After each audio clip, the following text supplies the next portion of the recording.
لا إله إلا الله لا إله إلا الله محمد رسول الله ألف الألف نظام مدحي على العالي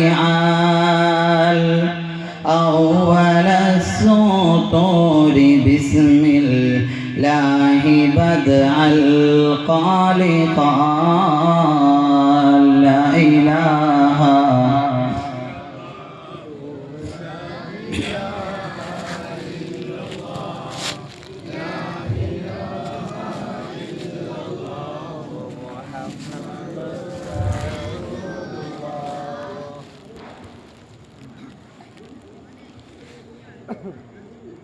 ഏറ്റവും സ്നേഹബഹുമാനങ്ങൾ നിറഞ്ഞ ഈ മഹനീയമായ സംഗമത്തിന് നേതൃത്വം കൊടുത്തുകൊണ്ടിരിക്കുന്ന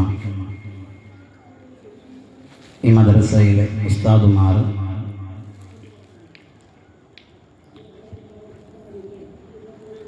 അതുപോലെ എൻ്റെ മുമ്പിലിരിക്കുന്ന ശബ്ദം ശ്രവിക്കുന്ന സഹൃദയരായ സഹോദരങ്ങൾ,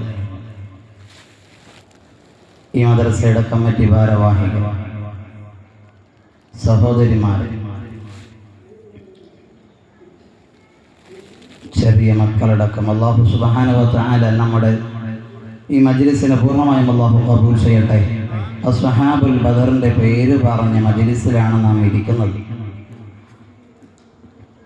അല്ലാഹു സുബ്ഹാനഹു വ തആല നാം അനുഭവിച്ചുകൊണ്ടിരിക്കുന്ന എല്ലാ മാനസികവും ശാരീരികവുമായ എല്ലാ പ്രയാസങ്ങളിൽ നിന്നും പ്രതിസന്ധി ഘട്ടങ്ങളിൽ നിന്നും കരുണക്കടലായ പടച്ചതമ്പുരാൻ ഈ മജ്ലിസിൻ്റെ ബറക്കത്ത് കൊണ്ട് അല്ലാഹു നമ്മെ അനുഗ്രഹിക്കട്ടെ. എല്ലാ വിഷമങ്ങളിൽ നിന്നും അല്ലാഹു നമ്മെ ദൂരീകരിച്ച് ആഫിയത്തും സിഹത്തുമുള്ള ജീവിതം നയിക്കാൻ അല്ലാഹു നമുക്ക് തൗഫീഖ് നൽകി അനുഗ്രഹിക്കട്ടെ.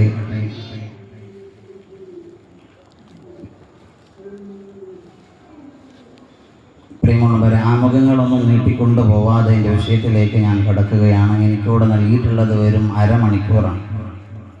അരമണിക്കൂർ കൊണ്ട് നമ്മുടെ വിഷയം തീരില്ല, അത് വേറെ കാര്യം. അത് നിങ്ങളിനി 3 ദിവസം മേലെ വെച്ചാൽ തീരുള്ളത്, വെക്കണ്ട, സമയമില്ല, അടുത്ത അപ്പം നമ്മൾ കൊടുക്കും.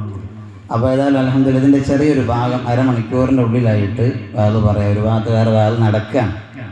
അപ്പം നമ്മൾ ഏതായാലും ഇൻഷാ അല്ലാഹ് ഒരു അരമണിക്കൂർ അല്ലാഹു സുബ്ഹാനഹു വ തആല പറയാനും അത് കേൾക്കാനും ജീവിതത്തിൽ പ്രാവർത്തികമാക്കാനും കരുണക്കടലായ പടച്ചതമ്പുരാനും എനിക്കും എന്നെയും നിങ്ങളെയും അല്ലാഹു അനുഗ്രഹിക്കട്ടെ.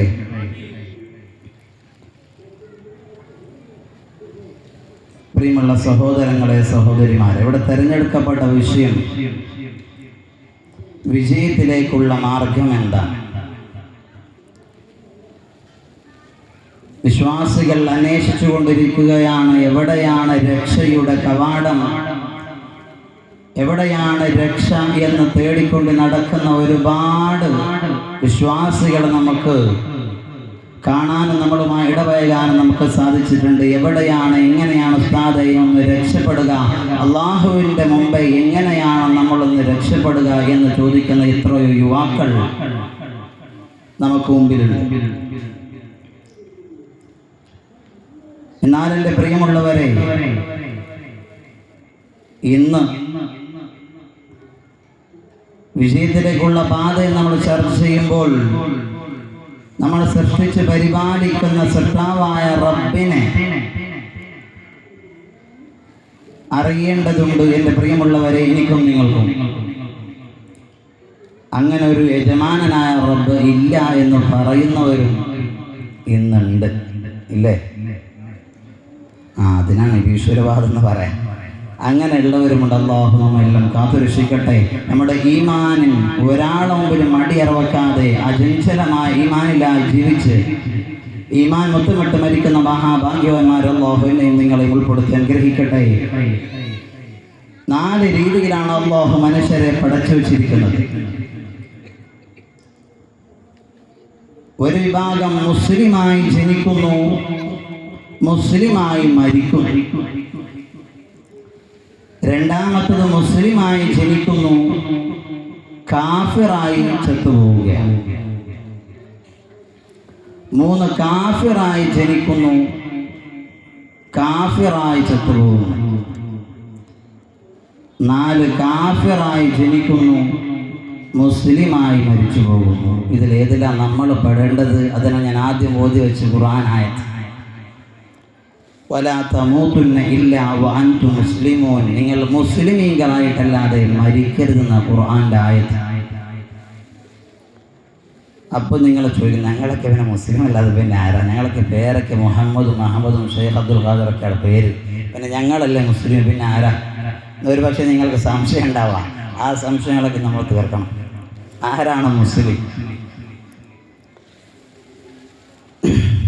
ഇതിൽ നമ്മൾ പെടേണ്ടത് മുസ്ലിമായി ജനിക്കുകയും മുസ്ലിമായി മരിക്കുകയും ചെയ്യേണ്ടവരാവണം ഞാനും നിങ്ങളും.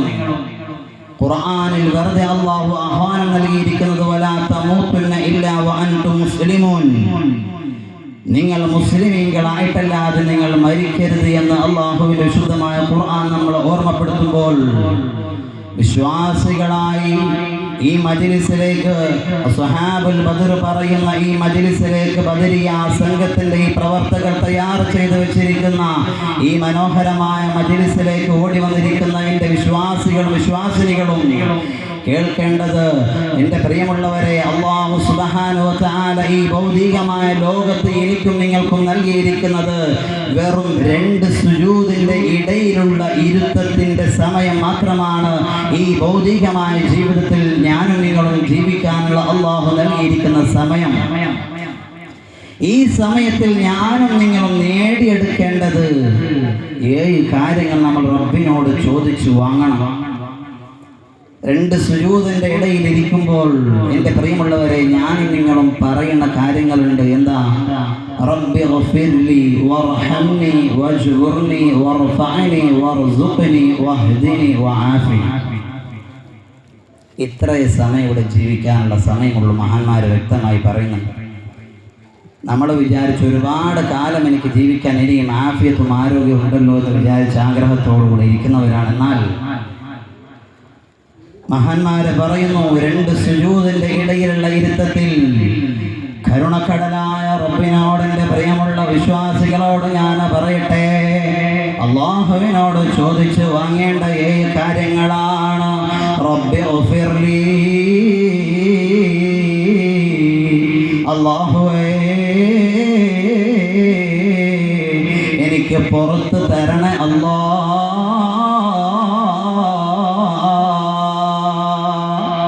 ഒരുപാട് പാപത്തിന്റെ ഭാണ്ഡവും പേറിക്കൊണ്ട് നടക്കുന്നവനായ ഒരു യജമാനനായ റബ്ബിന്റെ അടിമയാണ് ഞാൻ. അല്ലാ, എൻ്റെ പാപങ്ങൾ പുറത്തു തരണേ അല്ലാ. വിശുദ്ധമായ ഖുർആനിൽ അമ്പിയാക്കൾ പോലും ദുആ ചെയ്യുന്നത് റബ്ബി ഗഫിർലി വലിവാലിദയ്യ. ഖുർആൻ കാണാം, എനിക്കും എൻ്റെ മാതാപിതാക്കൾക്കും നീ പുറത്ത് തരണേ അല്ലാ. അല്ലാഹുവിനോട് ചോദിച്ചു വാങ്ങേണ്ട കാര്യമാണ്. രണ്ടാമത്തതോ റബ്ബി ഗഫിർലി വർഹംനി, എനിക്ക് നിന്റെ കരുണ ചെയ്യണേ അല്ലാ.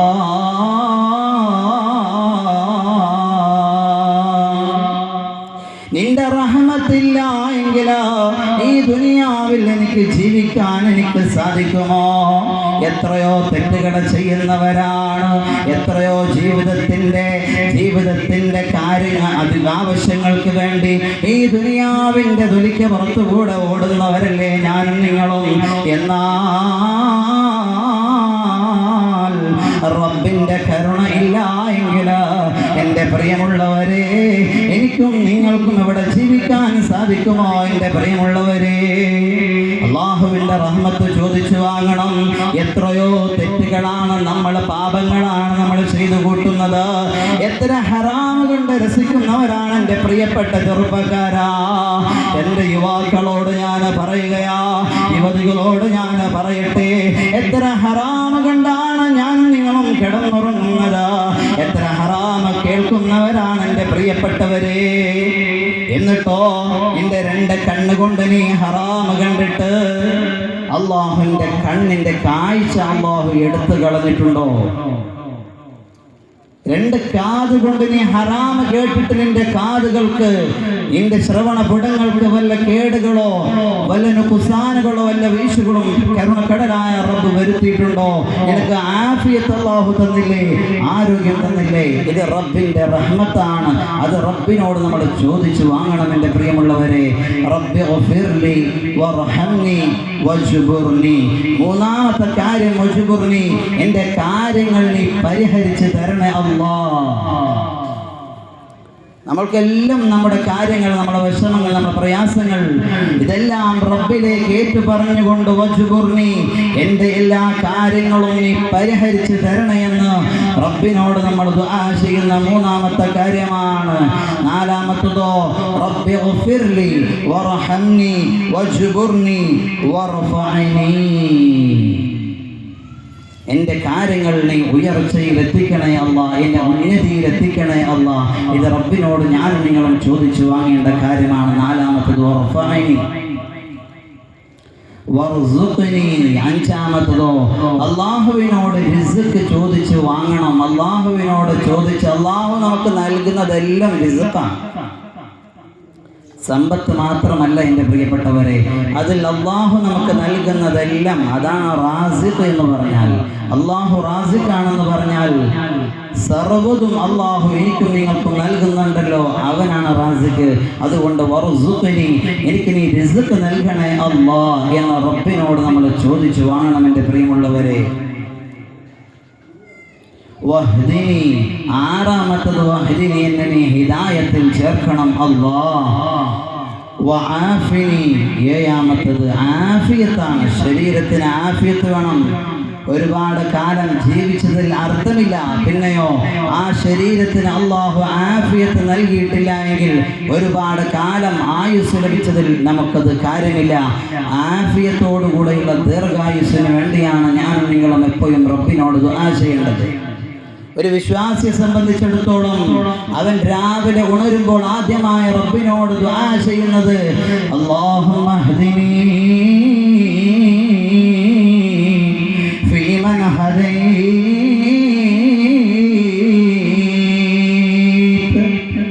അല്ലാഹുവേ,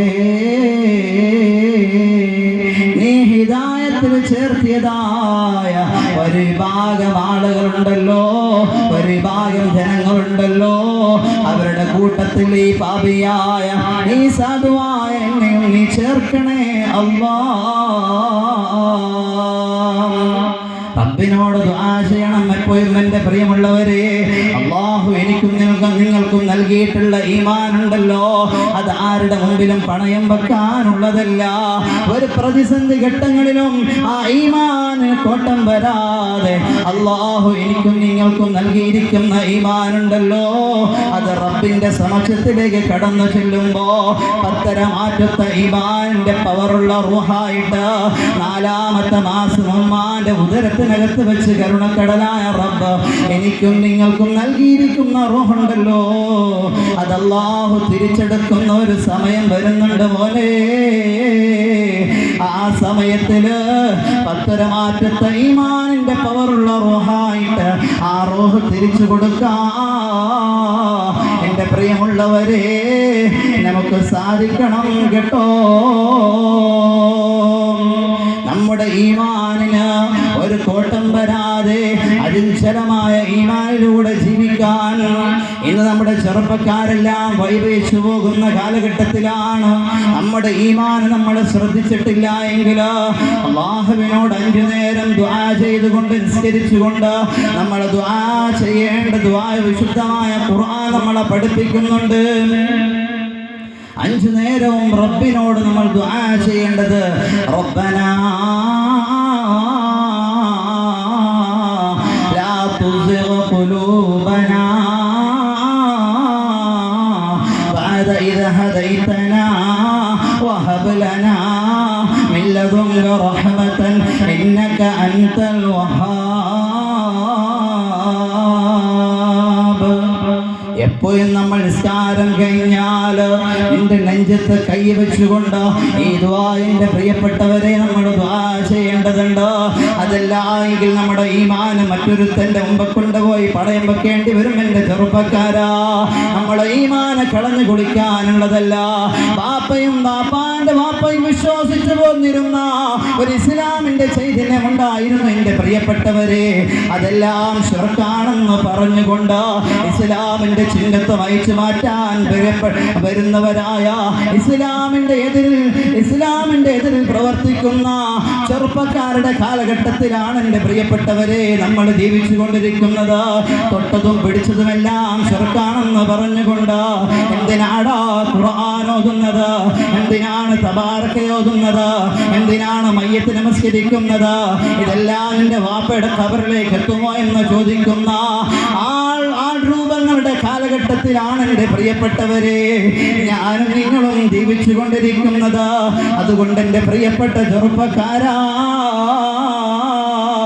ഗൗരവത്തോടുകൂടെ ഞാൻ പറയുകയാ, ഈ ദുആ 5 നേരവും നമ്മൾ ദുആ ചെയ്യണേ. റബ്ബനാ ലാ തുസിഗ് ഖുലൂബനാ ബഅദ ഇദ ഹദൈതനാ വഹബ് ലനാ മിൻ ലദുൻക റഹ്മതൻ ഇന്നക അൻതൽ വഹ്ഹാബ്.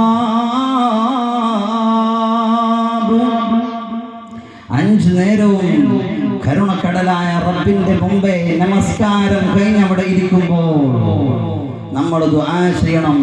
ചില മഹാന്മാരുടെ അടുത്തൊക്കെ പോയാൽ കേരളക്കരയിൽ ചില മഹാന്മാർ നമുക്ക് ഇജാസത്തായി നൽകുന്ന ഖുർആനിൻ്റെ ഒരായത്താണ്. അതെന്തേ? നമ്മുടെ ഈമാനിന് ചാഞ്ചല്യം വരാതെ എന്നെ ഹിദായത്തിൽ ചേർത്തതിന് ശേഷം റബ്ബേ ഒരിക്കലും എൻ്റെ ഹൃദയത്തിന് നീ വഴിതെറ്റിക്കല്ല അല്ലാ എന്നാണ് അതിൻ്റെ അർത്ഥം. അതുകൊണ്ട് എൻ്റെ പ്രിയമുള്ള ചെറുപ്പക്കാരോട്, എൻ്റെ സഹോദരിമാരോട് എനിക്ക് പറയാനുള്ളത്, അല്ലാഹു നമുക്ക് നൽകിയിരിക്കുന്ന ഈമാനിൽ അടിയുറച്ച് ജീവിക്കുന്ന കാലത്തൊക്കെയും നമ്മൾ റബ്ബിൻ്റെ റഹ്മത്തിലായിരിക്കും, റബ്ബിൻ്റെ അനുഗ്രഹത്തിലായിരിക്കും. അല്ലെങ്കിൽ നമ്മുടെ അല്ലാഹു ഇന്ന അദാബ റബ്ബിക ലശദീദ്, അല്ലാഹുവിൻ്റെ അദാബ് വളരെ കാഠിന്യമേറിയതായിരിക്കുമെന്ന് വിശുദ്ധ ഖുർആനിൽ നമ്മെ അല്ലാഹു ഓർമ്മപ്പെടുത്തുകയാണ്. എൻ്റെ പ്രിയമുള്ളവരെ, എന്നാൽ അല്ലാഹുവിൻ്റെ റസൂൽ പറയുകയാണ്, വിശ്വാസികൾക്ക് വിജയത്തിൻ്റെ പാതയിലേക്കുള്ള വഴി എന്തെന്നറിയുമോ? ഹൃദയാന്തരങ്ങളെ കൊണ്ട് മൂടപ്പെട്ടു പോയ ഹൃദയത്തിലേക്ക് അല്ലാഹു ഇഷ്ടപ്പെടാത്ത, അല്ലാഹുവിൻ്റെ റസൂൽ ഇഷ്ടപ്പെടാത്ത എന്തെങ്കിലും എൻ്റെ പ്രിയമുള്ളവരെ നമ്മുടെ ഹൃദയാന്തരങ്ങളിൽ ഉണ്ടെങ്കിൽ നമ്മൾ പരാജയപ്പെട്ടു നമുക്ക് പരാജയമാ. അല്ലാഹു ഇഷ്ടപ്പെടാത്ത രോഗങ്ങളെങ്ങാനും നമ്മുടെ ഹൃദയത്തിനകത്തേക്ക് വന്നുപോയാൽ, അഹങ്കാരം വന്നുപോയാൽ, അസൂയ വന്നുപോയാൽ, ദേഷ്യം വന്നുപോയാൽ, മറ്റുള്ളവനോട് കുശുമ്പ് വന്നുപോയാൽ, മറ്റുള്ളവനോട് അലസത, മറ്റുള്ളവനോട് വെറുപ്പ് വന്നുപോയാൽ, ഇതെല്ലാം ഹൃദയത്തിനകത്ത് സൂക്ഷിച്ചു വെച്ചിരിക്കുന്നവരെ പരാജയമാണ്. ഹൃദയത്തിനകത്തേക്ക് അഹങ്കാരത്തിൻ്റെ ഒരംശം കടന്നു വന്നാൽ എൻ്റെ പ്രിയമുള്ള സഹോദരങ്ങളെ, സഹോദരിമാരെ, നമ്മൾ പരാജയത്തിലാണ്. അള്ളാഹുവിൻ്റെ ഹബീബ് നമ്മെ പഠിപ്പിക്കുന്നത്, ലാ യദ്ഖുലുൽ ജന്നത മൻ കാന ഫീ ഖൽബിഹി മിസ്ഖാല ദർറത്തിൻ മിൻ കിബർ.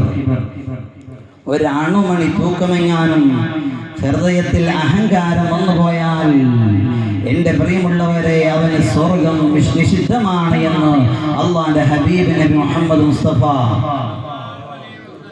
അപ്പം ഞാൻ തിരക്കേടില്ല, അത്യാവശ്യം ഞാൻ ഉഷാറാണ് എന്നൊരു ചിന്ത എൻ്റെ പ്രിയമുള്ളവരെ നമുക്ക് വന്നുപോയാൽ ആ സെക്കൻഡ് നമ്മൾ തകർന്നു പോകും. ഇത് അള്ളാഹുവിൻ്റെ ഹബീബിൻ്റെ വാക്കാണ്. 5 നേരവും നിസ്കരിച്ചുകൊണ്ട് ദുആ ചെയ്യുമ്പോൾ എൻ്റെ പ്രിയമുള്ള സഹോദരിമാർ, നമ്മുടെ ഹൃദയത്തിലെങ്ങാനും ഒരു ചിന്ത വന്നാൽ, ഞാൻ 5 നേരവും നിസ്കരിക്കുന്നവളാണ്, ഞാൻ തഹജ്ജുദ് മുടങ്ങാതെ നിസ്കരിക്കുന്നവളാണ്. വിശുദ്ധ റമദാൻ കടന്നു വരുമ്പോൾ 5 ഖത്മ് ഓതുന്നവളാണ് എന്ന ഒരു ചിന്തയെങ്ങാനും എൻ്റെ പ്രിയപ്പെട്ട സഹോദരിമാരുടെ ഹൃദയാന്തരത്തിൽ വന്നുപോയാൽ, ഹൃദയത്തിനകത്ത് വന്നുപോയാൽ, നമ്മൾ ആ സെക്കൻഡിൽ പരാജയമാ. ആ സ്ഥാനത്തിൽ നമ്മുടെ ഹൃദയത്തിനകത്തേക്ക് വരേണ്ടതെന്തെന്നറിയുമോ? അള്ളാന്റെ ഒരു സാധാരണ അള്ളാഹുവിൻ്റെ ഒരു പാപിയായ അടിമയാണ് ഒരു ചെറിയ കുട്ടിയെ കാണുമ്പോൾ മനസ്സിനകത്ത് വരേണ്ട ചിന്ത എന്തെന്നറിയോ? ഈ മക്കളെ കാണുമ്പോൾ നമ്മുടെ ഹൃദയത്തിൽ വരേണ്ട ചിന്ത എന്തെന്നറിയോ? എന്നെക്കാൾ എത്ര പാപം ചെയ്തവരില്ലല്ലോ, ഞാൻ എത്രയോ പാപം ചെയ്തവനാണ്, ഞാൻ റബ്ബിന്റെ മുമ്പിൽ പാപിയാണല്ലോ, ഈ മക്കൾ ശുദ്ധവാന്മാരാണല്ലോ എന്നാണ് ചിന്ത നമ്മുടെ മനസ്സിനകത്തേക്ക് കടന്നു വരേണ്ടത്. അവിടെ നമ്മുടെ മനസ്സിനകത്ത് വന്നു പോകുന്ന ചിന്ത എന്താണ്? നമ്മൾ അത്യാവശ്യം തിരക്കേടില്ല, ഞാൻ എല്ലാ ജുമാക്കും നേരത്തെ പോകുന്ന ആളാ, എല്ലാ വെള്ളിയാഴ്ചയും ആൾക്കാർ പോകുന്ന ആളാ, എല്ലാ ദിക്റിന്റെ മജ്‌ലിസിലും ഞാൻ പങ്കെടുക്കുന്ന ആളാ. ഈ ഒരു ചിന്ത വന്നാൽ നമ്മുടെ ജീവിതം ആ സെക്കൻഡ് തകർന്നു പോയി. അതുപോലെ തന്നെയാണ് അസൂയ. ഒരു സഹോദരി പറയാണ് എന്നോട് വിളിച്ചിട്ട്, ഉസ്താദേ, ഒരു സഹോദരി വിളിച്ചിട്ട് റസൂലുള്ളാഹിയെ സ്വപ്നം കാണുന്ന, റസൂലുള്ളാഹിയെ സ്വപ്നം റൗള ഷരീഫിൻ്റെ 4 ഭാഗങ്ങളിൽ നിന്നും എനിക്കൊരു പ്രകാശം കണ്ടു. റസൂലുള്ളാഹിയെ സ്വപ്നം കണ്ടതാണോ അറിയില്ല. അതിനെ വിളിച്ചൊരു സഹോദരി പറഞ്ഞു. അപ്പോൾ ഈ സഹോദരി പറയണത് കേൾക്കുമ്പോൾ എനിക്ക് അസൂയ തോന്നാണ്. സാധാരണ സഹോദരിമാരുടെ അങ്ങനെയാണ് സാധാരണ, മറ്റുള്ളവർ ചെയ്യുന്നത് കാണാൻ ഒക്കൂല. എന്താ ഓള് എപ്പോഴും ഭയങ്കര എല്ലാ ദിക്റും മജ്‌ലിസിലും പങ്കെടുക്കുന്നുണ്ട്. അങ്ങനെ ഇത് സഹോദരിമാർക്ക് പൊതുവെ സാധാരണയിൽ ഉണ്ടാവുന്നതാണ്. അങ്ങനെ ഉണ്ടായാൽ തീ വിറകിനെ കരിച്ചു കളയുന്നത് പോലെ നമ്മുടെ സർവ്വ സൽക്കർമ്മങ്ങളും കരിച്ചു കളയുമെന്ന് നബി മുഹമ്മദ് മുസ്തഫ സല്ലല്ലാഹു അലൈഹി വസല്ലം തങ്ങൾ പറയുന്നു. അസൂയ വന്നുപോയാൽ തീ വിറകിനെ കരിച്ചു കളയുന്നത് പോലെ നിന്റെ നിസ്കാരമേതാ, നിന്റെ നോമ്പുണ്ടോ, നിന്റെ സകാത്തുണ്ടോ, നിന്റെ ഹജ്ജുണ്ടോ, അതെല്ലാം അല്ലാഹു കരിച്ചു കളയുന്നതാ. ഈ അസൂയ എന്ന് പറയുന്ന വിഷമെങ്ങാനും ഹൃദയത്തിൽ തോന്നിയാൽ സർവ്വ സൽക്കർമ്മങ്ങളിൽ നിന്നും എൻ്റെ പ്രിയമുള്ളവരെ എല്ലാം അല്ലാഹു കരിച്ചു കളയുമെന്ന് നബി മുഹമ്മദ് മുസ്തഫ സ്വല്ലല്ലാഹു അലൈഹി വസല്ലം തങ്ങൾ നമ്മെ ഓർമ്മപ്പെടുത്തുന്നു. എന്നാൽ നമ്മുടെ ഹൃദയത്തിനകത്ത് വേണ്ടതെന്താ? അള്ളാഹുവിൻ്റെ തൃപ്തിയാണ്, എന്നെ സൃഷ്ടിച്ച് പരിപാലിക്കുന്ന റബ്ബിൻ്റെ തൃപ്തിയാണ് എൻ്റെ പ്രിയമുള്ളവരെ. അതിനാണ് അവിടെ നമ്മൾ മജ്‌ലിസ് നൂറിൻ്റെ ഓരോ ഭാഗങ്ങൾ കഴിയുമ്പോൾ 3 പ്രാവശ്യം നമ്മൾ പറയുന്നില്ലേ, ഇലാഹി അൻത മഖ്സൂദി വരിളാക മത്ലൂബി. എന്താ ഇതിൻ്റെ അർത്ഥം? ഇന്ന് വരെ ചിന്തിച്ചിട്ടില്ല. അതിപ്പോൾ ചോദിക്കുന്ന സ്ഥിതിക്ക് ഇപ്പം എന്താ പറയാ? എന്താണ് ഇതിൻ്റെ അർത്ഥം? നമ്മളെപ്പോഴെങ്കിലും ചിന്തിച്ചിട്ടുണ്ടോ? ഇലാഹി അൻത മഖ്സൂദി വരിളാക മത്ലൂബി. നിന്റെ റിളയില, അള്ളാന്റെ റിളയാണ് നമുക്ക് വേണ്ടത്, തൃപ്തിയാണ് വേണ്ടത്. ഇലാഹി അൻത മഖ്സൂദി, എൻ്റെ ലക്ഷ്യം നീയാണ് അല്ലാഹ്. വരിളാക മത്ലൂബി, എൻ്റെ തേട്ടം നിന്റെ തൃപ്തിയാണ്. ഇതാണ് ഈ 3 പ്രാവശ്യം ഇവിടെ പറയണത്. അതിൻ്റെ അർത്ഥം കൂടെ മനസ്സിലാക്കിയാൽ അൽഹംദുലില്ലാ നമുക്ക് വല്ലാത്ത അത് ഭയഭക്തി ഉണ്ടാവും ഹൃദയത്തിൽ. ചിന്ത അർത്ഥം അറിഞ്ഞുകൊണ്ടുള്ള ഫാത്തിഹയാവണം നമ്മുടെ നിസ്കാരത്തിൽ. എന്നാൽ ആ നിസ്കാരത്തിൽ ഭയഭക്തി ഉണ്ടാവും. അർത്ഥം അറിഞ്ഞുകൊണ്ടാണോ നമ്മൾ ഒരു ഖുർആനിൻ്റെ വചനങ്ങൾ ഓതുന്നതെങ്കിൽ ഒരു വരികളെ പോലും എൻ്റെ പ്രിയമുള്ളവരെ നമുക്ക് കരയാതെ ഒരിക്കലും വിശുദ്ധ ഖുർആൻ നമുക്ക് ഓതി തീർക്കാൻ സാധിക്കൂല എന്ന് നബി മുഹമ്മദ് മുസ്തഫ സ്വല്ലല്ലാഹു അലൈഹി വസല്ലം തങ്ങൾ മഹാന്മാർ നമ്മെ പഠിപ്പിക്കുന്നു. അതുകൊണ്ട് എൻ്റെ പ്രിയമുള്ളവരെ നമ്മൾ അറിയേണ്ടത് ഇലാഹാകുന്ന അള്ളാഹുവിലേക്കുള്ള പ്രയാണമാണ്.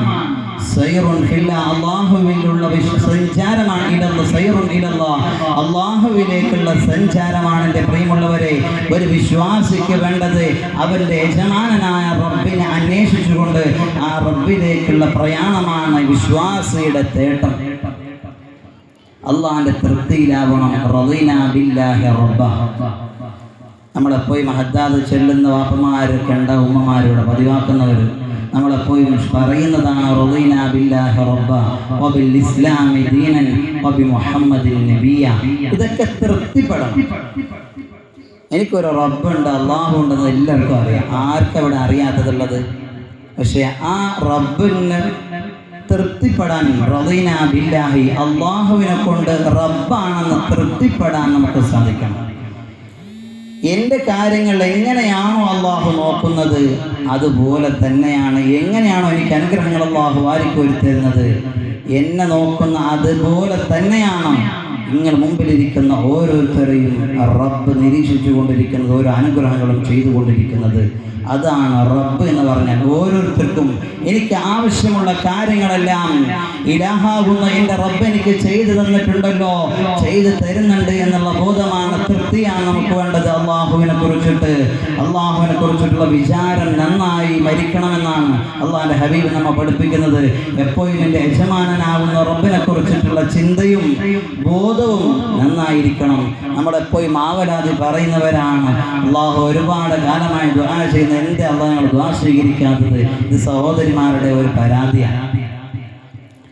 അള്ളാഹുവിൻ്റെ ഹബീബ് നബി മുഹമ്മദ് മുസ്തഫ സല്ലല്ലാഹു അലൈഹി വസല്ലം തങ്ങൾ എപ്പോഴും ദുആ ചെയ്തിരുന്ന 4 കാര്യങ്ങളുണ്ട് എൻ്റെ പ്രിയമുള്ളവരെ. അള്ളാഹുവിൻ്റെ റസൂല് പറയുന്നു, 4 കാര്യങ്ങൾ എപ്പോഴും നിങ്ങൾ റബ്ബിനോട് കാവൽ ചോദിക്കണേ. 4 കാര്യങ്ങൾ എപ്പോഴും നിങ്ങൾ അള്ളാഹുവിനോട് ചോദിച്ചു കൊണ്ടിരിക്കണേ. 4 കാര്യങ്ങൾ ഏതാണ്? അള്ളാഹുവിൻ്റെ റസൂൽ ദുആ ചെയ്യുമായിരുന്നു. അല്ലാഹുമ്മ ഇന്നി അഊദു ബിക മിൻ ഖൽബിൻ ലാ മിൻ ഇൽമിൻ ലാ യൻഫഅ. ഒരിക്കലും ഉപകാരപ്രദമല്ലാത്ത അറിവ് തരല്ല അല്ലാഹ്. എത്രയോ വാഴ് കേൾക്കുന്നവരാണ്, എത്രയോ പ്രഭാഷണങ്ങൾ കേട്ടവരാണ് എൻ്റെ പ്രിയമുള്ള സഹോദരങ്ങളെ, എൻ്റെ സഹോദരിമാരെ. എന്നിട്ട് എന്തേ നമ്മുടെ മനസ്സിനകത്ത് ഒരു ചാഞ്ചല്യവും ഇല്ലാത്തതെന്തേ? എന്തേ നിനക്കൊരു പേടി വരാത്തതെന്താ? എന്തേ നിന്റെ ഹൃദയത്തിൽ ഒരു ഭയം വരാത്തതെന്തെന്നറിയുമോ? എപ്പോഴും അള്ളാഹുവിനെ കുറിച്ചൊരു പേടി വേണം എൻ്റെ പ്രിയപ്പെട്ടവരെ. വിശ്വാസികളുടെ ഹൃദയം എപ്പോഴും ബൈനൽ ഖൗഫി വറജാ, പേടിയുടെയും പ്രതീക്ഷയുടെയും ഇടയിലാവണമെന്ന് മഹാനായ റസാലി റഹിമഹുല്ലാഹ് പറയുന്നു. ഒരു വിശ്വാസിയുടെ ഹൃദയം എപ്പോഴും പേടിയുടെയും പ്രതീക്ഷയുടെയും ഇടയിലാവണം. ഇങ്ങനെ ഒരു ജീവിതം നമ്മൾ നയിച്ചാൽ നമ്മൾ വിജയത്തിൻ്റെ മാർഗത്തിലേക്ക് എത്തപ്പെടുമെന്ന് മഹാനായ ഗസാലി ഇമാം രേഖപ്പെടുത്തുന്നതായിട്ട് നമുക്ക് കാണാൻ സാധിക്കും. അതുകൊണ്ട് എൻ്റെ പ്രിയമുള്ളവർ, ഒരുപാട് അറിവ് കേൾക്കുന്നുണ്ട്. അള്ളാഹുവിൻ്റെ റസൂൽ ദുആ ചെയ്തിരുന്നത്, ഒരിക്കലും ഉപകാരപ്രദമല്ലാത്ത ഒരു അറിവ് എനിക്ക് തരല്ല അല്ലാഹ്. എത്രയോ വാദ് കേട്ടു. 5 വക്ത് കൃത്യമായി നമസ്കരിക്കണമെന്ന് എത്രയോ വാദ് ഇവിടെ കഴിഞ്ഞ റബീഉൽ അവ്വൽ ഉസ്താദുമാരിവിടെ വന്ന് പറഞ്ഞു. എന്നിട്ട് ആ വാദിൻ്റെ സദസ്സിൽ നിന്ന് കരഞ്ഞുപോയ എത്രയോ സ്ത്രീകൾ ഇവിടെ ഉണ്ട്, എനിക്കറിയാം. എന്നിട്ട് അതൊക്കെ ഒരു മാസം കഴിഞ്ഞപ്പോൾ അതൊക്കെ അവിടെ ഇട്ടു. ഒക്കെ നമ്മൾ കഴിഞ്ഞു ഒരു മാസം കഴിഞ്ഞപ്പോൾ ആ പേടി അങ്ങോട്ട് പോയി, പേടിപ്പിച്ച് വിട്ടതാണ്, ആ പേടി പോയി. എപ്പോഴും റബ്ബിനെ കുറിച്ചൊരു ഭയം എപ്പോഴും വേണമെന്നാണ് അള്ളാഹിൻ്റെ ഹബീബ് നമ്മെ പഠിപ്പിക്കുന്നത്. എപ്പോഴും ദുആ ചെയ്യേണ്ടത് എന്താണ്? ഉപകാരപ്രദമല്ലാത്ത അറിവ് എനിക്ക് തരല്ല അല്ലാഹ്. എനിക്കൊരു അറിവ് ലഭിച്ചാൽ ആ അറിവനുസരിച്ചുകൊണ്ട് അമല് ചെയ്യാൻ എനിക്ക് സാധിക്കണം. ഉദാഹരണത്തിന് നമ്മളൊരു ളുഹാ നിസ്കാരം നമ്മൾ അറിഞ്ഞു, പഠിച്ചു, ഉസ്താദുമാർ പറഞ്ഞു എന്നൊക്കെ, അത് നമ്മൾ കേൾക്കുകയും ചെയ്തു, നമ്മുടെ ഹൃദയത്തിലുണ്ട്. പക്ഷേ അതുകൊണ്ട് ഒരു അമലുമില്ലെങ്കിൽ നമ്മൾ ആ കേട്ടത് കൊണ്ട് പ്രയോജനമില്ല എന്നതിൻ്റെ അർത്ഥം. ഒരുപാട് വാത് കേൾക്കുന്നു, പക്ഷെ ആ അറിവ് കൊണ്ടൊന്നും ഉപകാരപ്പെടുന്നില്ലേ? നിന്റെ ഇൽമ നാഫി ആയിട്ടില്ല, നിനക്ക് അല്ലാഹു ഉപകാരം, അതുകൊണ്ടൊരു ഉപകാരം നിനക്ക് കിട്ടൂല എന്നാണ് അല്ലാഹുവിന്റെ ഹബീബ് സ്വല്ലല്ലാഹു അലൈഹി വസല്ലം തങ്ങൾ നമ്മെ പഠിപ്പിക്കുന്നത്. എന്നാൽ രണ്ടാമതായി അല്ലാഹുവിന്റെ റസൂൽ ദുആ ചെയ്യുന്നു, അല്ലാഹുമ്മ ഇന്നി അഊദു ബിക മിൻ ഖൽബിൻ ലാ യഖ്ശാ, പേടിക്കാത്ത ഭയപ്പാടില്ലാത്ത ഹൃദയം എനിക്ക് തരല്ല അല്ലാഹ്.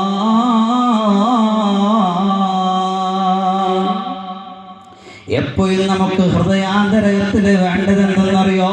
നമ്മുടെ ഹൃദയത്തിൽ വേണ്ടത് എപ്പോഴും ഭയമാണ്.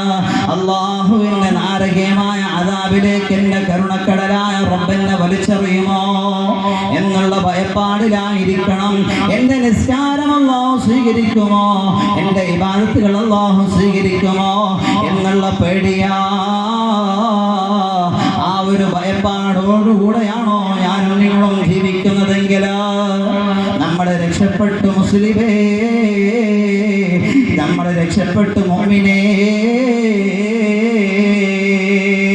ഒരുപാട് തെറ്റുകൾ ചെയ്യുന്നവരാണ്, ഒരുപാട് അരുതായ്മകൾക്ക് കണ്ണൊടിക്കുന്നവരാ, ഒരുപാട് ഹറാമിലേക്ക് കണ്ണൊടിക്കുന്നവരാണ്, ഒരുപാട് ഹറാമിന്റെ പിന്നാലെ ഓടുന്നവരല്ലേ.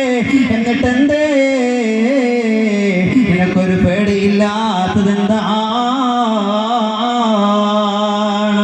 എത്രയോ മരണങ്ങളാണ് നടന്നു പോയിരിക്കുന്നത്, എത്രയോ മരണങ്ങളാണ് ഞാനും നിങ്ങളും കണ്ടുപോയത്. എൻ്റെ പ്രിയമുള്ളവരെ, കഴിഞ്ഞ മാസം എത്ര മരണമാ നമ്മുടെ നാട്ടിൽ നടന്നുപോയത്. ഇതെല്ലാം കാണുന്നവരാണ്, കേൾക്കുന്നവരാണ്. എന്നിട്ടെന്തേ ഹൃദയത്തിൽ ഒരു പേടി വരാത്തതെന്തെന്നറിയോ? നമ്മുടെ മനസ്സിനെ പിടിച്ചടക്കിയിരിക്കുന്നത് തെറ്റുകളുടെ ഹറാമിയത്തിൻ്റെ ഭാണ്ഡം നമ്മുടെ ഹൃദയത്തിലേക്ക് കയറ്റി വെച്ചതുകൊണ്ടാണ്.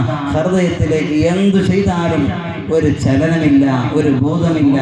നമ്മൾ ഈ റൂട്ടിലൂടെ നമ്മളിപ്പോൾ എങ്ങനെയാണോ ജീവിക്കുന്നത്, ചെറുപ്പക്കാർ അങ്ങനെയാണ്, ഒരു ചിന്തയുമില്ല.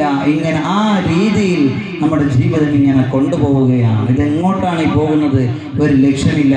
അള്ളാഹു ഒരു പരീക്ഷണം തന്നാൽ, നമുക്കൊരു രോഗം തന്നാൽ, അള്ളാഹു ഒരുപാട് കാലം ആഫിയത്തും ആരോഗ്യമൊക്കെ അള്ളാഹു നമുക്ക് തന്നിട്ട്, എന്നിട്ട് അള്ളാഹു പറഞ്ഞ കൽപ്പനകൾ തിരസ്കരിച്ചുകൊണ്ട് ഓടിയാൽ അള്ളാഹുവിൻ്റെ പരീക്ഷണം വലുതായിരിക്കുമെന്ന് അള്ളാഹു നമ്മെ ഓർമ്മപ്പെടുത്തുന്നുണ്ട്. എൻ്റെ പ്രിയമുള്ളവരെ, അള്ളാഹു നമുക്ക് താമസം ചെയ്തു തന്നിട്ട് ഈ ചെയ്തിരിക്കുന്ന അനുഗ്രഹങ്ങൾക്ക് നന്ദിയില്ലാതെ അള്ളാഹുവിനെ തിരസ്കരിച്ചുകൊണ്ട് ഓടുന്നവരാണോ നിങ്ങൾ? അള്ളാഹുവിൻ്റെ അദാബ്, ഫദൂഖു അദാബൽ അലീം, വിശുദ്ധ ഖുർആൻ, നിങ്ങൾ വേദനാജനകമായ ശിക്ഷ നിങ്ങൾ രുചിക്കുമെന്ന് അള്ളാഹുവിൻ്റെ ഖുർആൻ. അള്ളാഹു നമ്മെ കാത്തുരക്ഷിക്കട്ടെ. അതുകൊണ്ട് എൻ്റെ പ്രിയമുള്ളവരെ, നമ്മുടെ ഹൃദയത്തിൽ വേണ്ടത് എപ്പോഴും ഭയമാണ്, പേടിയാണ്. എൻ്റെ പ്രിയമുള്ളവരെ, നമ്മുടെ ഹൃദയത്തിൽ വേണ്ടത് എപ്പോഴാ മരിക്കുക എന്ന് ഒരാൾക്കും പറയാൻ പറ്റൂല. മരണത്തിൻ്റെ ഒന്നാമത്തെ അടയാളം വന്നവരാണ് ഇവിടെ ഇരിക്കുന്ന കൂടുതൽ ആളുകൾ. എന്താ സാറേ, ശരിയല്ലേ? എല്ലാവർക്കും അറിയാം, ഇവിടെ ഇരിക്കുന്ന അധിക പേരിലും മരണത്തിൻ്റെ അടയാളം ഇവിടെ ഉണ്ട്. ഭാഗ്യവാന്മാരാണ്. അത് കണ്ടിട്ടെങ്കിലും അള്ളാഹു ഞാൻ മരിക്കാനായിട്ടുണ്ടല്ലോ എന്നുള്ള ബോധം അള്ളാഹു ഇഷ്ടപ്പെട്ടത് കൊണ്ടാണ് അത് തന്നത്. ഈ നരയെ കറുപ്പിക്കാൻ നടക്കുന്ന ഒരു വിഭാഗമുണ്ടല്ലോ, അവൻ്റെ നിസ്കാരമോ അവൻ്റെ വുളുവോ അവൻ്റെ ഒന്നും ഒരു ഭാഗത്തും അള്ളാഹു സ്വീകരിക്കൂല. ഈ മരുന്ന് പുരട്ടിക്കഴിഞ്ഞാൽ നിന്റെ വെള്ളം നിന്റെ ശരീരത്തിലേക്ക് ചേരൂല എന്ന, ആ മുടിയിലേക്ക് വെള്ളം ചേരൂല. കൃത്രിമമായ പല മരുന്നുകളും ഇറങ്ങുന്ന കാലഘട്ടത്തിലാണ് ഞാനും നിങ്ങളും ഉള്ളത്. അപ്പോൾ ചില ഭാര്യമാർ പറയാവുന്ന കറുപ്പിച്ചു കൊണ്ടുവന്നാലിരിക്കും, നിങ്ങളെ കാണാൻ വല്ലാതെ സെറ്റപ്പായിരിക്കും. ഇങ്ങനെ പറയുമ്പോൾ നമ്മൾ ഓടുകയാണ്. ആരെ വാക്ക് കേട്ടുകൊണ്ടാണ് നമ്മൾ ഈ ഓടുന്നത്? എൻ്റെ പ്രിയമുള്ളവരെ, നാളെ മരണപ്പെട്ടു പോയാൽ ഖബറിനകത്തേക്ക് നമ്മെ കൊണ്ടുപോയി വെക്കുമല്ലോ. ഈ ഒരു ബോധമുള്ളവരാണോ ഞാനും നിങ്ങളുമെങ്കിൽ ഒരു ഭാര്യ പറഞ്ഞാലും, ഒരു കൂട്ടുകാരൻ പറഞ്ഞാലും, ആര് പറഞ്ഞാലും നീ അനുസരിക്കൂല. അള്ളാഹു ഇഷ്ടപ്പെടാത്ത, അള്ളാഹുവിന്റെ അള്ളാഹുവിന്റെ ഹബീബ് ഇഷ്ടപ്പെടാത്ത ഒരു മാർഗത്തിലൂടെയും നീ സഞ്ചരിക്കാൻ എന്റെ മനസ്സ് അനുവദിക്കൂല. കാരണം ഞാൻ അള്ളാഹു ഇഷ്ടപ്പെട്ട മാർഗത്തിൽ ജീവിക്കുന്നവനാണ്. എൻ്റെ ഈമാന് ഒരാളുടെ വാക്കിലും പണയം വെക്കാനുള്ളതല്ല എന്ന ബോധത്തോടു കൂടെയാണോ ഞാനും നിങ്ങളും ജീവിക്കുന്നതെങ്കിൽ ആരൊക്കെ എന്തൊക്കെ ആഹ്വാനങ്ങൾ കൊണ്ടുവന്നാലും എന്തൊക്കെ നിയമങ്ങൾ നാട്ടിൽ നടപ്പിലാക്കിയാലും എൻ്റെ പ്രിയമുള്ളവരെ, നമ്മുടെ ഈമാൻ ഒരാളെ മുമ്പിലും പണയം വെക്കാൻ പറ്റൂല. അള്ളാഹു തന്നിരിക്കുന്ന ഈമാൻ, ആ ഈമാൻ റബ്ബിലേക്ക് കടന്നു ചെല്ലുമ്പോ ആ ഈമാന്റെ പൂർണ്ണമായ ഈമാനോടുകൂടെ കടന്നു ചെല്ലുന്നവരാവണം എൻ്റെ പ്രിയമുള്ളവരെ. ഇന്ന് ലക്ഷദ്വീപ് ഭരണകൂടം നൽകിക്കൊണ്ടിരിക്കുന്ന ഓരോ കൽപ്പനകളും ഇന്നത്തെ എൻ്റെ രക്ഷിതാക്കള്, എൻ്റെ ഉമ്മമാര്, നിങ്ങൾ ശ്രദ്ധിക്കണേ. മക്കളുള്ളവരല്ലേ, മക്കളുള്ള എൻ്റെ പ്രിയപ്പെട്ട ഉമ്മ, ആ മക്കളെ നിങ്ങൾ ഇസ്ലാമിന്റെ ചട്ടക്കൂട്ടിലെങ്ങ് വളർത്തിയിട്ടില്ല എങ്കിൽ നാളെ അള്ളാഹുവിന്റെ കോടതിയിലേക്ക് കടന്നു വന്നാൽ വിരല് കടിക്കേണ്ട അവസ്ഥയാണ്. ആരെ മുമ്പിൽ പോയി സമാധാനം പറയും എൻ്റെ പ്രിയപ്പെട്ടവരെ? നാളെ ഖബറിൽ നിനക്ക് രക്ഷ വേണ്ടേ? രക്ഷയുടെ കവാടമെന്ന വിഷയമല്ലേ നമ്മൾ ചർച്ച ചെയ്യുന്നത്? നാളെ ഖബറുണ്ടല്ലോ, മഹ്ശറയുണ്ടല്ലോ, ഹിസാബുണ്ടല്ലോ, അല്ലാഹുവിന്റെ മുമ്പ് പോയി ഞാൻ നിൽക്കേണ്ടി വരുമല്ലോ. ഈ ഒരു ബോധത്തോടു കൂടെയാണോ എൻ്റെ സഹോദരിമാരെ നിങ്ങൾ ജീവിക്കുന്നതെങ്കിൽ ഒരിക്കലും നിങ്ങളെ പെൺമക്കളെ തോന്നിയവന്റെ കൂടെ പറഞ്ഞേക്കൂല്ല. തോന്നിയ സമയത്ത് ഫോൺ വാങ്ങി കൊടുക്കുന്ന ഉമ്മ, ഹറാമിയത്തിന്റെ പിന്നാലെ എൻ്റെ മക്കൾ ഓടുമ്പോൾ ഇതിന് മറുപടി നീ പറയേണ്ടി വരും. റബ്ബിന്റെ മുമ്പിൽ നീ മറുപടി കൊടുക്കേണ്ടി വരുന്നതാണ്. നാളെ മഹ്ശറയിലേക്ക് നിങ്ങൾ കടന്നു വരുമല്ലോ. ആരും ആരുടെ തെറ്റുകൾ ഏറ്റെടുക്കാത്ത മഹ്ശറയുണ്ടല്ലോ. വലാ തസിറു വസിറത്തും വിസ്റ ഉഖ്റാ. ആരും ആരുടെയും തെറ്റുകൾ ഏറ്റെടുക്കാത്ത ഒരു മഹ്ശറയുണ്ടല്ലോ.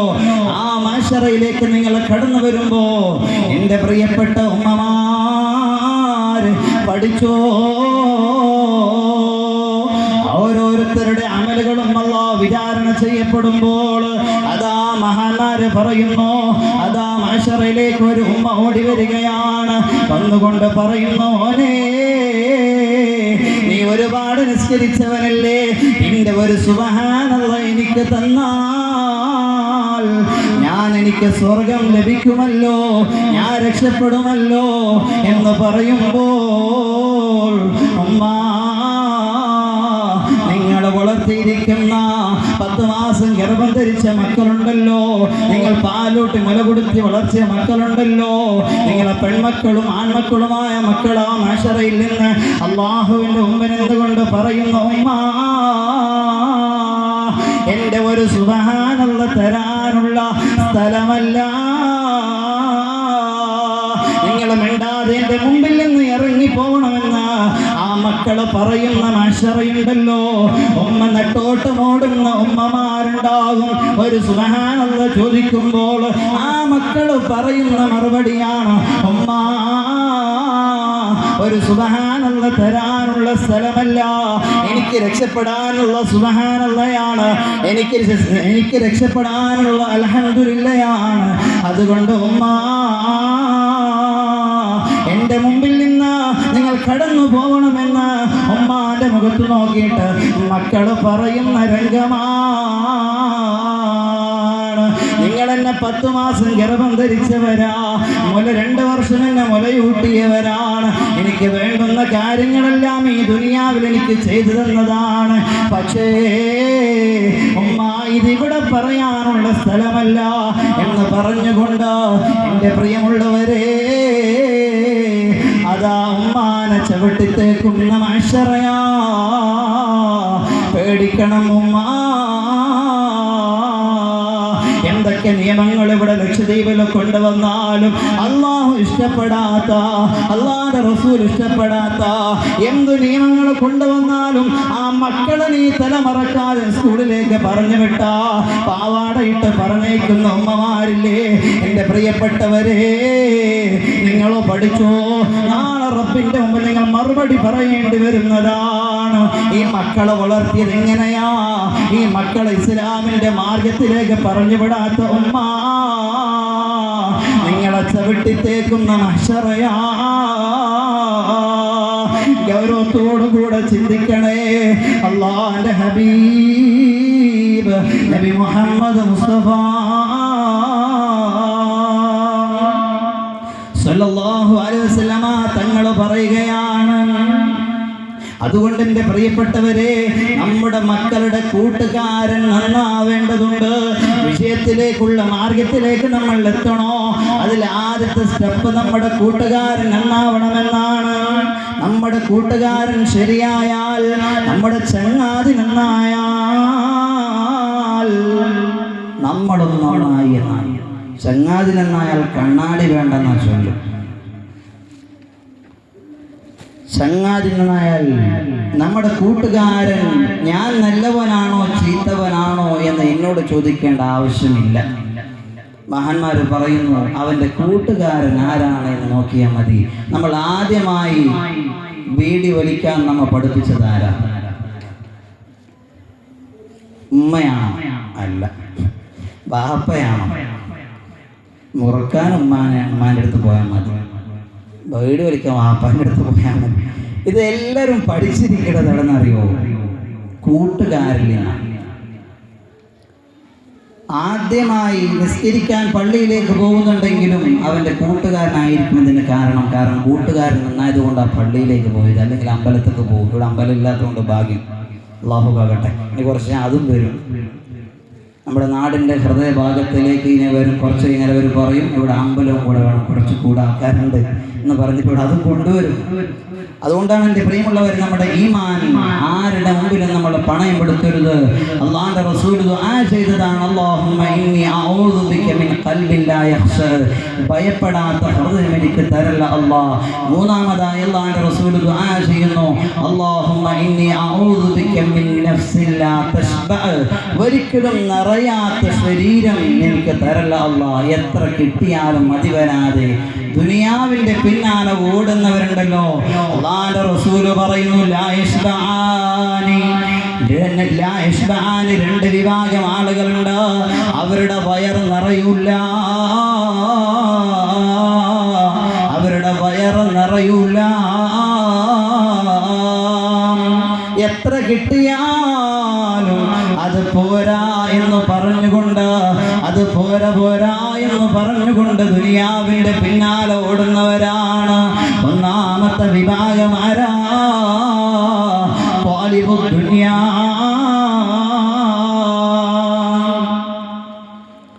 ദുനിയാവിനെ തേടുന്നവൻ. അവൻ ഓടി ദുനിയാവിന്റെ പിന്നാലെ ഇങ്ങനെ ഓടും, ഒരിക്കലും എത്ര കിട്ടിയാലും മതി വരില്ല. ഏതുവരെ?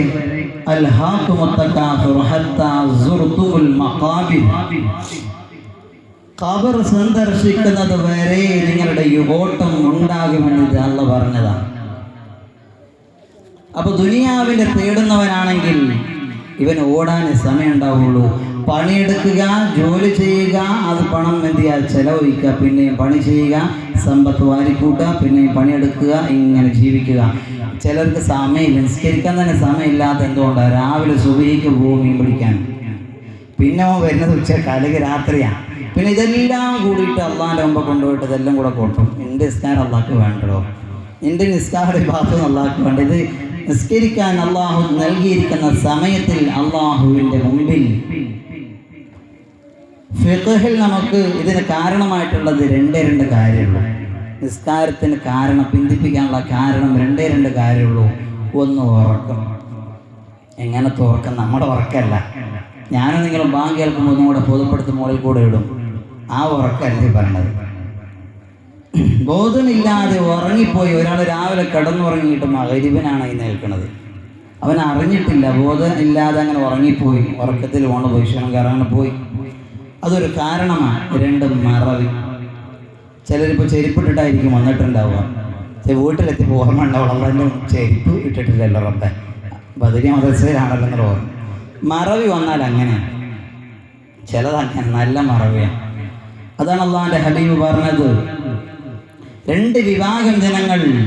ഒന്ന് ത്വാലിബു ദുനിയ, ദുനിയാവിൻ്റെ പിന്നാലെ ഓടുന്നവന് ഒരിക്കലും സമയമില്ല. ഹമ്മല്ലാ യൻഖതിഉ അൻഹു അബദാ, ഒരിക്കലും തീരാത്ത വിഷമം ഞാനവന് കൊടുക്കുമെന്ന് നബി മുഹമ്മദ് മുസ്തഫ. ഒരിക്കലും അസ്തമിക്കാത്ത വിഷമം, ടെൻഷൻ അവന് ഞാൻ കൊടുക്കും. അത് ദുനിയാവിനേക്കാൾ അല്ല ആഖിറത്തിനേക്കാൾ ഈ ഭൗതികമായ ജീവിതത്തിനെ ഇഷ്ടപ്പെടുന്നവർക്ക് അള്ളാഹു കൊടുക്കുന്ന പരീക്ഷണങ്ങളിൽ ഒന്ന് ഹമ്മല്ല യൻഖതിഉ അൻഹു അബദ, ഒരിക്കലും തീരാത്ത വിഷമം ഞാൻ, ടെൻഷൻ അവന് ഞാൻ കൊടുക്കും. സമാധാനം ഉണ്ടാവില്ല, മനസ്സമാധാനം ഉണ്ടാവില്ല. മനസ്സമാധാനം ലഭിക്കാൻ ഞാനും നിങ്ങളും ചെയ്യേണ്ട ഏറ്റവും വലിയൊരു അമലാണ് ളുഹാ നിസ്കാരം. അത് പതിവാക്കുന്നവർക്ക് ഒരു ടെൻഷനില്ല, വിഷമമില്ല, എല്ലാ സമയവും അവൻ ഹാപ്പിയിലാണ്. അവൻ്റെ പോക്കറ്റിൽ പൈസ ഇല്ലാത്തൊരു സമയം ഉണ്ടാവില്ല. അന്ന് നാളെ മുതൽ നിസ്കാരം. കാരണം പൈസൻ്റെ കാര്യം കൂടെ പറഞ്ഞപ്പോൾ റാഹത്തായി. ഇൻഷാ അല്ലാഹ് നാളെ മുതൽ എനിക്ക് ദുആ തുടങ്ങാൻ പോവാണ്. ഇങ്ങനെ പറയും, നാളെ മുതൽ നസീം നോക്കണ്ടേ, ഏതായാലും നാളെ മുതൽ ഇനി ദുആ തുടങ്ങിയാൽ തിരക്കേടില്ല. മാഷാ അല്ലാഹ്, അൽഹംദുലില്ലാഹ്. തുടങ്ങിയാൽ അൽഹംദുലില്ലാഹ് നിങ്ങൾക്ക് നന്നായി. അതാണ് പറഞ്ഞത്, മിൻ ഇൽമില്ലാ യൻഫഉ, ഉപകാരപ്രദമല്ലാത്ത അറിവ് തരല്ല അല്ലാഹ്. ദ്വാരക്കണം. ളുഹാ നിസ്കാരം പതിവാക്കുന്നവർ ദുനിയാവിലും രക്ഷപ്പെട്ടു. നാളെ അള്ളാഹുവിൻ്റെ മുമ്പിലേക്ക് കടന്നു ചെല്ലുമ്പോൾ അള്ളാഹു വിളിക്കപ്പെടുമെന്നാണ്. ളുഹാ എന്ന വാതിലിലൂടെ കടന്നു പോകുന്ന ഒരു വിഭാഗമുണ്ട്, അത് ളുഹാ നിസ്കാരം പതിവാക്കിയവർക്കാണ്. 2 റക്അത്ത് രാവിലെ സൂര്യൻ ഉദിച്ച് 10 മിനിറ്റ് കഴിഞ്ഞതിന് ശേഷം നിസ്കരിക്കാനുള്ള നിസ്കാരമാണ് ളുഹാ നിസ്കാരം. എന്നാൽ എൻ്റെ സഹോദരിമാർ ഒരുപാട് പേര് നിസ്കരിക്കുന്നവരാണ്. കുല്യായുൽ കാഫിറൂൻ ഖുൽ ഹുവല്ലാഹു അഹദ്, ഈ 2 സൂറത്താണ് ഓതാനുള്ളത്. 2 റക്അത്ത് നിസ്കരിച്ചാൽ മതി. 8 റക്അത്ത് ഉണ്ടെങ്കിൽ 2 റക്അത്ത് നിസ്കരിച്ചാൽ മതി, എന്നാൽ തന്നെ രക്ഷപ്പെട്ടു. 2 റക്അത്ത് പതിവാക്കിയാൽ മതി. ഒരു ദിവസം 8 നിസ്കരിച്ചു, ഭയങ്കര റാഹത്തായിട്ട്. ധനുഷ പറഞ്ഞ സ്ഥിതിക്ക് നാളെ 8 തുടങ്ങാന്ന് വെച്ചാൽ നാളെ 8, മറ്റന്നാൾ 2, പിന്നെ ഒന്നുമില്ല. അങ്ങനെ വട്ടപൂജയാവും, പിന്നെ ഒന്നുമില്ല. അപ്പോൾ 2 ഇങ്ങനെ ഒതുങ്ങി ദായിമായിട്ട് പതിവായി ചെയ്താൽ ദുനിയാവിലും രക്ഷപ്പെട്ടു, ആഖിറത്തിൽ നമുക്ക് രക്ഷയാണ്. രണ്ടാമത്തെ വിഭാഗമാരാണ് ത്വാലിബുൽ ഇൽമ, അറിവ് തേടുന്നവരുണ്ടല്ലോ. ഈ ഇരിക്കുന്ന ഉസ്താദമാരെല്ലാം തികഞ്ഞവരല്ല, ഈ വിനീതനും തികഞ്ഞവനല്ല. എത്ര അറിവ് കിട്ടിയാലും ഇനിയും ഒരുപാട് അറിവ് ലഭിക്കണമല്ലോ എന്നുള്ള ആഗ്രഹത്തോടുകൂടെ, ആവേശത്തോടുകൂടെ, അനുകമ്പയോടുകൂടെ ഓടുന്നവരാണ്. അറിവ് പഠിക്കണം, അത് നമ്മുടെ ജീവിതത്തിൽ പ്രാവർത്തികമാക്കിയാൽ അവൻ വിജയിച്ചവനാണെന്ന് നബി മുഹമ്മദ് മുസ്തഫ. നാലിൻ്റെ പ്രിയമുള്ളവരെ, അള്ളാഹുവിലേക്ക് അടുക്കാനുള്ള 3 കാര്യങ്ങൾ അള്ളാഹുവിൻ്റെ ഹബീബ് മുഹമ്മദ് മുസ്തഫ സ്വല്ലല്ലാഹു അലൈഹി വസല്ലം തങ്ങൾ നമുക്ക് പഠിപ്പിച്ചു തരികയാണ്. 3 കാര്യങ്ങൾ നിങ്ങളുടെ ജീവിതത്തിലുണ്ടോ എങ്കിൽ നിങ്ങൾ അള്ളാഹുവിലേക്ക് അടുക്കാൻ അത് കാരണമാകുമെന്ന് നബി മുഹമ്മദ് മുസ്തഫ. 1 സിയാറത്തുൽ ഖുബൂർ, ഖബർ സിയാറത്ത്. ഖബർ സിയാറത്ത് ചെയ്യുന്നതും അതിനു വേണ്ടി തഹ്ലീൽ ചൊല്ലുന്നതും മരിച്ചവർക്ക് വേണ്ടി, ഇതൊക്കെ തുദക്കിറുൽ ആഖിറ, ആഖിറത്തിന്റെ ചിന്ത നിനക്ക് ഇട്ടുതരുമെന്ന് നബി മുഹമ്മദ് മുസ്തഫ. അത് നമ്മുടെ ഹൃദയത്തിൽ മാറ്റം വരുത്താൻ കാരണമാണ്. നമ്മുടെ വിജയത്തിലേക്കുള്ള പാതയിൽ തടസ്സമില്ലാതെ അള്ളാഹുവിലേക്കുള്ള പ്രയാണത്തിലേക്ക് ചെന്നു ചേരണമെങ്കിൽ ഖബർ സിയാറത്ത് ജീവിതത്തിൽ വലിയ മാറ്റമുണ്ടാക്കുമെന്ന് മഹാന്മാർ ഞങ്ങൾ പഠിപ്പിക്കുന്നു. 2 ഹുദൂർ മജാലിസിൽ വഅദ്, ഇതുപോലെയുള്ള വഅദിന്റെ സദസ്സിൽ വന്നിരുന്നാൽ നമ്മുടെ ജീവിതത്തിൽ മാറ്റങ്ങൾ ഉണ്ടാകും, അള്ളാഹുവിലേക്ക് അടുക്കാൻ അത് കാരണമാകുമെന്ന് നബി മുഹമ്മദ് മുസ്തഫ. മൂന്നാമത് സിമാഉൽ അഖ്ബാരി വസ്സുഹാദ്, മുൻകാമികളുടെ ചരിത്രങ്ങൾ കേൾക്കണം. മുഹീദ്ദീൻ ശൈഖ് റളിയല്ലാഹു തആല അൻഹുവിന്റെ ചരിത്രങ്ങൾ കേൾക്കണം, സ്വഹാബത്തിന്റെ ചരിത്രങ്ങൾ കേൾക്കണം. അംബിയ മുർസലീങ്ങളുടെ ചരിത്രങ്ങൾ ഇങ്ങനെ പറയുമ്പോൾ മക്കൾക്കത് പറഞ്ഞുകൊണ്ട് കിടന്നുറക്കണം മക്കളെ. എന്നാൽ ആ മക്കൾ ദീനിന്റെ ചിട്ടയിലായി അള്ളാഹു ഇഷ്ടപ്പെടുന്ന, അള്ളാഹിന്റെ ഹബീബ് ഇഷ്ടപ്പെടുന്ന ഈ ദീനിന്റെ വഴിയിലായി ആ മക്കൾ വളർന്നു വരും. അത് തീർച്ചയാണ്.